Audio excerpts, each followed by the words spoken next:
అక్రమ మద్యం కేసులో కీలక పరిణామం చోటు చేసుకుంది. నిందితులకు కోర్టు బెయిల్ మంజూరు చేసింది. చెవిరెడ్డి భాస్కర్ రెడ్డి, సజ్జల శ్రీధర్ రెడ్డి, వెంకటేష్ నాయుడుకి ఏపీ హైకోర్టు బెయిల్ మంజూరు చేసింది.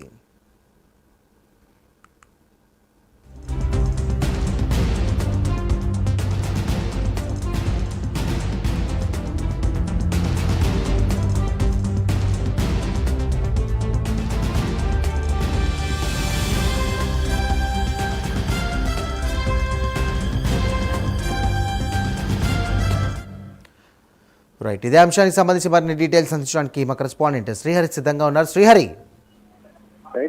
నేడు ఏపీ హైకోర్టులో అయితే చెవిరెడ్డి భాస్కర్ రెడ్డికి ఊరట లభించింది. అయితే దీంట్లో ప్రధానంగా 2019 ఏదైతే 24 మధ్య కాలంలో డిస్టిలరీస్ కంపెనీస్ కి ఏదైతే ఉందో అక్రమంగా వీరంతా కూడా వాటి దగ్గర కొంత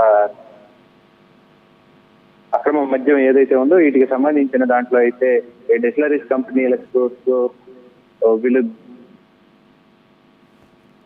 అక్రమ మద్యం కేసులో బెయిల్ మంజూరు చేసినట్టుగా అయితే ఏపీ హైకోర్టు అయితే నేడు తీర్పు ఇచ్చింది. అయితే దీంతో పాటు అక్రమ మద్యం కేసులో ఎవరైతే ఉన్నారో మాజీ ఎమ్మెల్యే చెవిరెడ్డి భాస్కర్ రెడ్డి, సజ్జల శ్రీధర్ రెడ్డి, అదేవిధంగా వెంకటేష్ నాయుడుకి అయితే బెయిల్ మంజూరు అయితే చేసింది ఏపీ హైకోర్టు. భారీ ఊరట లభించిందని చెప్పుకోవాలి.